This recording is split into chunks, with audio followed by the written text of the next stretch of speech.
Thank you for joining us today on the Solarity podcast. Now, today we're talking about some branch stuff, and for that, we've got two branch experts. We've got Sara Wallbaum, who is our VP of Member Services. We've got David Eldred, who's our Chief Experience Officer. Welcome, you two. Thank you, Sean. Thank you. And like I said, today we are talking a little bit about the branches and some changes in the branches. And now, there's been quite a few changes over the last couple of years and recently. Can you tell me a little bit about those changes and maybe some of the strategy behind them? Sure. The strategy really is very simple, Sean. We want to empower our staff to spend more time with our members, but there's a catch. And we want that interactions to be really high value interactions. And when we ask our members what makes an interaction high value, it's that we helped them in a meaningful way with some financial challenge that they're facing.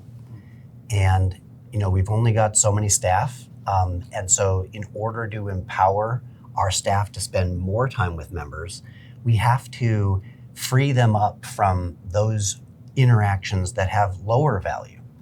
And when we ask our members, what's a lower value interaction like, they tell us it's something anybody can do. And so, what's that? Basic transactions like making a deposit, making a transfer, doing a loan payment, this is something anybody can do. But we've spent a lot of time and effort and resources and training to help our staff develop the skills, knowledge, and experience to really be more consultative with our members. Mm-hmm. So the strategy is to enable our staff to spend more time with members in those kind of consultative interactions and really make a difference in their financial lives. That process started about 3 years ago. And so, Sara, maybe you could tell us about what happened 3 years ago. Yeah, I really love what happened 3 years ago, actually. When we looked into members and adding value, as you mentioned, just the teller transaction type piece of it wasn't a high value interaction.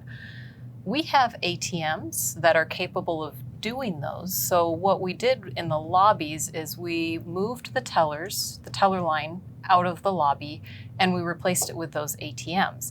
Now the ATMs are great because they provide the transactional type services that David mentioned, and they do it in a more efficient way. They're a lot faster, they're more accurate.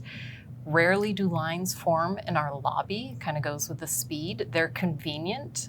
Not only do we have them in the lobby, but we also have them in the drive-up, so there's kind of convenience both ways there. And it truly did free up staff to start having those meaningful conversations in the lobby. Okay, so now obviously that's a pretty big change. What challenges did we face during that implementation of the change in the lobbies? Well, it's a change, right? And people, grow up learning how to do their banking from when they're teenagers, maybe, all the way up through their adult years. And we all kind of fall into patterns. And so when Solarity made this change, it's different. We're different than most financial institutions. And so I remember there was an interaction with a little old lady, I'd say. She said she was 86 years old and said, "I was raised to do my banking face to face." And, but she said, at 86 years old, I should try new things. And I loved that because it was a great example of members kind of looking at this and saying, okay, let's give this a try. And that same member came back 3 months later and said, I love this. There's never a line in the lobby. And the same staff that I grew to know are still there for me to come in and say hi and have a chat with and talk about whatever.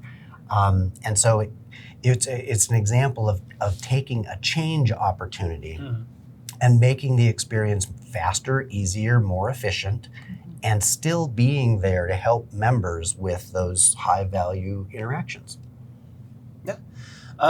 So with the change, so that's how it affected the members. How did this affect staff? I mean, if you're a teller, you lose your job, are you gone? What was the change for the tellers? I want to take this question. Okay. So it's actually been a great change for them. What we see whenever we're hiring employees, one of the questions we ask is, what is your true passion? And every employee that we hire here says their passion is helping people.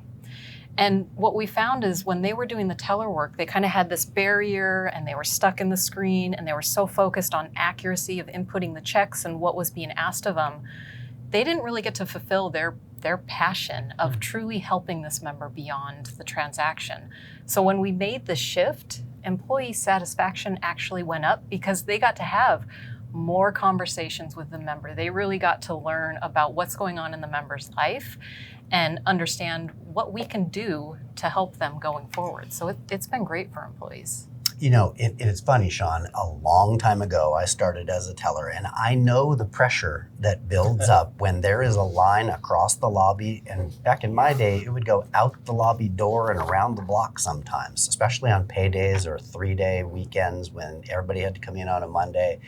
And there's a lot of pressure on a teller to get those transactions done quickly so that the next person tapping their foot behind is able to be served and get on their way. And what we've found with smart ATMs is they're literally 50% faster than a human in getting those transactions. That's why there's no lines in our lobbies. But when Sara talked about the employee satisfaction, that's a key part of retaining staff so that members see the same faces when they come in. But it goes more than that. And Sara, I know you introduced a job family to the equation for staff. And maybe you could share a little bit about that. Yeah, so right along with the passion of employees, we found that employees who are member-facing truly love that member-facing role, obviously. And when they think of growth, it was kind of like, where's my growth opportunity here where I can still live in my passion? And so what we did was we created a job, family, career advancement path for them where they can start in the foundational piece of the job, and that's that face-to-face member interaction type piece. And through their own motivations, they can grow to the next level. We've got 3 different levels. So we've got a financial guide, which is the basic services. We've got a relationship guide who then steps into lending and new accounts. And then we have a personal advisor that does everything a financial guide does, a relationship guide, and they take it a step further and they step into the business banking world. Oh, okay. Right, and that the name, that personal advisor role, is really where we think the magic's going to happen, because it gives the pinnacle of that member-facing career path, where you're bringing all the skills, knowledge, training that we've instilled in our staff, and bringing that to those consultative interactions to go beyond just doing what a member asks, right? Like, we're here to solve problems. And sometimes members come to us and they've got a problem that they think they need to solve through one path, but through our training and experience, the personal advisors, the relationship guides recommend something that really can be transformative for that member's financial health. We had a great example not that long ago where one of our branch managers mentioned that a member came in and she asked for a credit card. This is something that happens all the time, every day. She came in needing that because a landscaping crew had done a terrible job on her project, left a mess, and she was left with, how am I going to deal with this? She needed a credit card to give her the money to clean up the mess. Well, in interviewing her and talking with her about what she was facing, we also uncovered that her air conditioning had just gone out.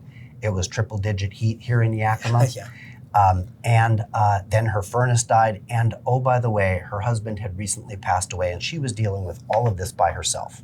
So she came into this interaction feeling very defeated and thought that a credit card was her solution. And as a result, we actually recommended that she instead use a home equity line of credit, consolidate the debt that she had racked up with some of these other things, and get her budget to where it was much more manageable and her path forward was much more hopeful.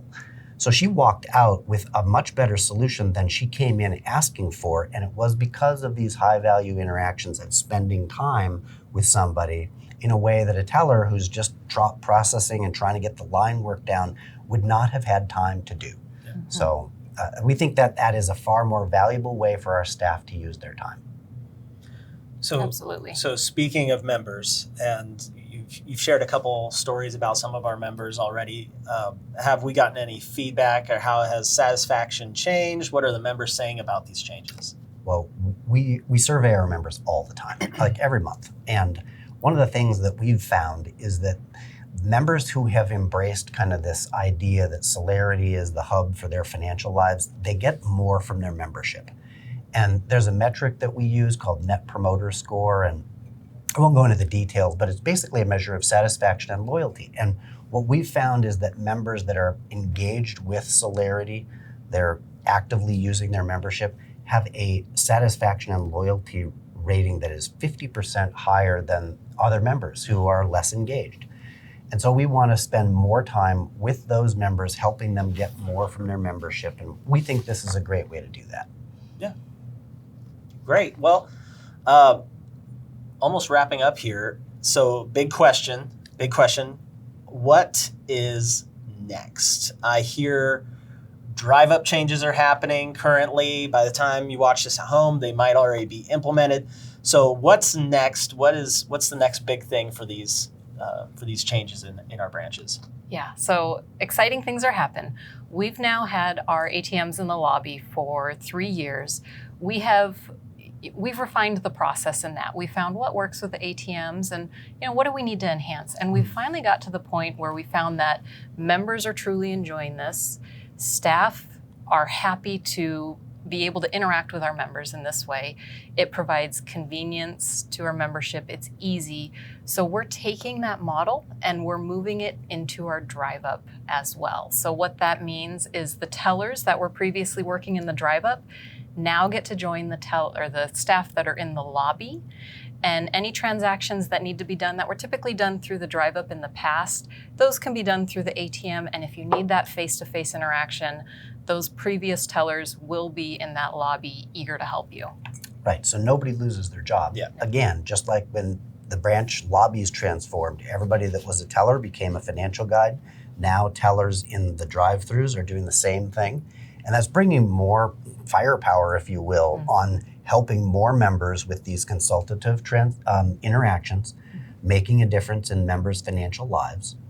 And staff satisfaction is going up, lines are going down, and this will complete that transformation so that the entire experience is more consultative. Okay, so just like last time, favorite tellers who usually were helping in the drive up, they're now moving to the lobbies so that they can actually have a little bit more personal touch and interaction, and put to use what they've learned and their skills, their people skills, really, instead of just being a transaction, something that the ATM can do. Right. The least valuable thing that our members say that we can do is something anybody can do. And a transaction, the technology has gotten to the point where those smart ATMs can do almost everything that a teller could do, but they do it faster and more accurately. Yeah. So again, no lines, help more members, be more consultative. It's a win-win. Okay, well, that's everything I've got. Is there anything else that you want to throw in there at the end? Anything else, any message for anybody watching at home? Oh yeah, yes, absolutely. With any change, you really have to experience it. Come in and see us, meet the staff, ask a lot of questions about it, get a feel for what the change is and how it adds value. We'd love to see you in. Come see Solarity. Perfect. Well, hey, that's it for today for the Solarity podcast. I'd like to thank Sara and David for joining us and everybody at home for joining us. Check us out online at solaritycu.org for all the latest information on what's going on here at Solarity, as well as follow us on Facebook, Instagram, and LinkedIn. Like, subscribe, all of the above there. And we will see you next time here on Solarity Podcast.